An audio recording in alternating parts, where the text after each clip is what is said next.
ក្រោយពីការប៉ះទង្គិចដល់ក្បាលតើរោគសញ្ញាអីខ្លះដែលយើងត្រូវតាមដានការថែទាំមានអីខ្លះការបន្តតាមដាននៅផ្ទះខ្លួនឯងមានរោគសញ្ញាអីខ្លះតោះមកស្ដាប់បងប្អូនគ្នា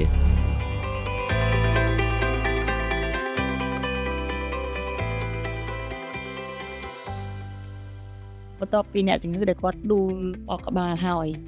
គាត់បាន check up មើលថាវាអត់មានបញ្ហាអីទេប៉ុន្តែតើការថែទាំពេលដែលត្រឡប់មកផ្ទះវិញយើងគួរតែថែទាំប្រភេទបែបណាខ្លះលោកគ្រូបាទសូមអរគុណការប៉ះទង្គិចនេះតែពិតនិយាយស្រួលស្ដាប់វាមានច្រើនប៉ះតិចប៉ះខ្លាំងឬមួយក៏ក្រោយការពិនិត្យមានបញ្ហាអត់ជាធម្មតាបើសិនជាការត្រួតពិនិត្យដែលយើងធ្វើជារៀងរាល់ថ្ងៃគឺជាការថតដោយ CT scan បញ្ជាក់ថាអត់មានឈាមកកឬមួយក៏អត់មានការស្រាក់ម៉ាលាផៃហាលីអីទេចា៎យើងអាចតាមដានបាននៅផ្ទះបើសិនជាគាត់មានរោគសញ្ញាច្រើនគាត់ឈឺក្បាលអញ្ចឹងអ្វីដែលគាត់ត្រូវតាមដាននោះគឺទីមួយការឈឺក្បាលរបស់គាត់មានណាំបាត់ឈឺចាប់អាចទប់ទល់បានអត់គាត់មានភ្លេចអត់ស្គាល់អ្នកទេសអត់មានកន្ទ្រាក់ដៃកន្ទ្រាក់ជើងឬក៏មានបកាច់អីអត់ឬមួយក៏គាត់មានសញ្ញាក្អួតអត់បើសិនជាទាំងអស់នោះអត់មានទេបញ្ជាក់ថាគាត់នៅក្នុងកន្លែងមួយដែលសុវត្ថិភាពហើយអញ្ចឹងអ្វីដែលគេហៅថាបន្ទាន់ critical ហ្នឹងគឺ48ទៅ72ម៉ោងដំបូងនៃការប៉ះទង្គិច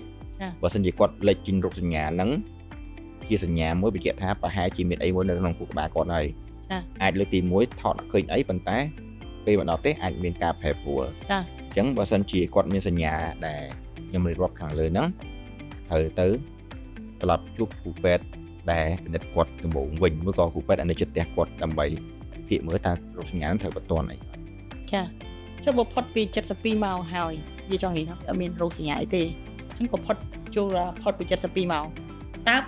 ក្នុងពេលណាមួយដែលយើងគិតថាយើងគួរតែមកជួបវិជ្ជបណ្ឌិតម្សាទៀតដើម្បីឲ្យច្បាស់ថាយើងអត់មានបញ្ហាអីទេព្រោះអ្នកជំងឺធម្មតាទាំងខ្ញុំទាំងគេអីបើមានគ្រួសារដួលបែបហ្នឹងគឺយើងបារម្ភបើតាមបទពិសោធន៍ខ្ញុំគឺមួយសប្តាហ៍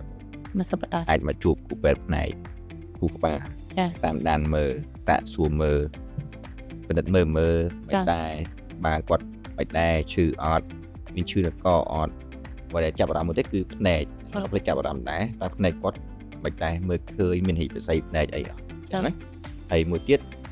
តើគាត់មានសញ្ញាកន្ទ្រាក់ឬអត់ហើយបើសិនជាមានសញ្ញាដល់ហ្នឹងជាធម្មតាប្រហែលជាអាចថតមើលឡើងវិញតែបើសិនជាអត់ទេពាក្យថាគាត់ផុតហើយប៉ុន្តែក៏មានករណីមួយចំនួនគេហៅ late ព្រោះការកាត់ហេតុអាចពីអាទិត្យទៅមួយខែជាពិសេសអ្នកសម្រាប់អ្នកជំងឺដែលមានអាយុច្រើនហើយគាត់ប្រើថ្នាំពួកបរិយាឈាមអាហ្នឹងគួរតែពិនិត្យមើលអាចមានសញ្ញានៃជំងឺគេហៅថាឈាមហូរនៅខួរក្បាលដែលអត់ដឹងខ្លួនអាហ្នឹងក៏អាចមានដែរចា៎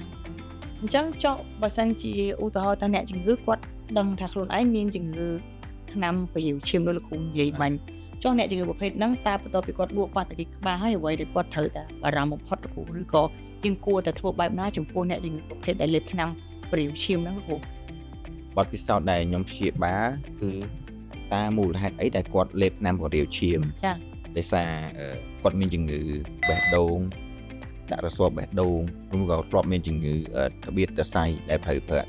ថ្នាំហ្នឹងចា៎អញ្ចឹងបើសិនជាគាត់ការប៉ះទង្គិចនោះខ្លាំងគាត់ត្រូវសម្រាប់ពេទ្យ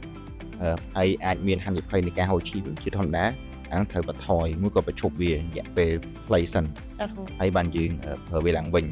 តែកុំឈប់ខ្លួនឯងត្រូវជួបពេទ្យសិនហើយបន្តមកតាមដានមើលរោគសញ្ញាថតមើលសិនមានហូរឈាមអត់បើសិនជាមានហូរឈាមគឺដាច់ខាតត្រូវតែបញ្ឈប់អានឹងសិនហើយព្រោះកាលណាមានសញ្ញាហូរឈាមហើយតែកាលណាយើងនៅតែប្រើអានឹងទៀតឈាមហើយតែរាវគឺហូរតែខ្លាំងអានឹងគួរណាស់មែនតើប៉ុន្តែបើសិនជាអត់មានសញ្ញានៃការហូរឈាមទេក៏ត្រូវតាមដានដែររោគសញ្ញាផ្លែកអីមួយត្រូវតែបញ្ឈប់ពេទ្យវិញបាទចឹងមានន័យថាករណីពិសេសចំពោះអ្នកជំងឺដែលគាត់មានបញ្ហាបេះដូងដាក់រស័ព្ទបេះដូងហើយដួលបោះក្បាលហ្នឹងយើងត្រូវតែយកចិត្តទុកដាក់លើគាត់ខ្លាំងហ្នឹងចុះពេលដែលឧទាហរណ៍ថាមិញលោកគ្រូថាផុត alert state គេអាចដល់មួយខែផុតពីហ្នឹងទៅតើយើងមានការបារម្ភអីទៀតទេចំពោះអ្នកជំងឺដែលគាត់ដួលប៉ះទង្គិចក្បាលហ្នឹងវាកម្រផុតមួយខែទៅកម្រខ្ញុំអត់ដែរជួបអីទេលើកលែងតែគាត់អាចមានដួលឡើងវិញឬមួយគាត់មានគ្រោះថ្នាក់អីមួយតែបើសិនជាផុតមួយខែសឹងតែកម្រមែនតើតែបើសិនជាគាត់មានការបារម្ភគាត់អាចណាត់មកជួបវិញដល់3ខែ6ខែអាចមកពិនិត្យ check up ឡើងវិញមើលមានសញ្ញាអីអត់សង្ស័យអីអត់ព្រ ព្រោះធម្មតាក្រៅពីការប៉ះក្បាលក៏អាចមានសញ្ញាឈឺកចឹងក៏ប៉ះទង្គិចក ចាលោកគ្រូ ផ្សេងៗលីឡំ បាទចុះករណីហ្នឹងយើងគួរតែមកវិញជួបលោកគ្រូភាសាទៀតហ្នឹងយើងថត scan ឬមួយក៏យើងគ្រាន់តែពិនិត្យអាការៈធម្មតាលោកគ្រូ មិនជាថតដែរយើងពិនិត្យមើលសិនសង្ស័យអីអត់បើសិនជាមានសញ្ញាសង្ស័យអាចថតមើលតែបើសិនជាអត់ទេខ្ញុំអត់សូវជារីកកំបាំងទេព្រោះការថត CT scan វាអាចមានផលប៉ះពាល់ផលរំខានពិសេសកម្មសម្ដីចេញពី CT scan ចាដូចដែរពុកម៉ែបងប្អូនបានស្ដាប់អញ្ចឹងការបកស្រាយរបស់លោកគ្រូគឺក្បោះក្បាយហើយការថតការប្រើប្រាស់ថ្នាំការជួបវិជ្ជបណ្ឌិតវាពិតជាសំខាន់ប៉ុន្តែការជ្រើសរើសវិជ្ជបណ្ឌិតឬក៏កន្លែងដែលត្រឹមត្រូវគឺកាន់តែសំខាន់ទៀតអញ្ចឹងលើកទឹកចិត្តឲ្យពុកម៉ែបងប្អូនស្វែងរកកន្លែងដែលមានជំនាញច្បាស់លាស់វិជ្ជបណ្ឌិតឯកទេសត្រឹមត្រូវបើពុកម៉ែបងប្អូនអត់មានថវិកាទេយើងអាចទៅពេទ្យរដ្ឋយើងពេទ្យរដ្ឋយើងឥឡូវអភិវឌ្ឍវិជ្ជបណ្ឌិតឯកទេសមានសញ្ញាបត្រមកពីក្រៅប្រទេសច្រើនអញ្ចឹងពេលដែលមានបញ្ហាដួលបោកក្បាលកើនឡើងកុំបារម្ភខ្លាំងពេកស្វែងរកវិជ្ជបណ្ឌិតដែលនៅក្បែរពុកម៉ែបងប្អូនជាទីបំផុត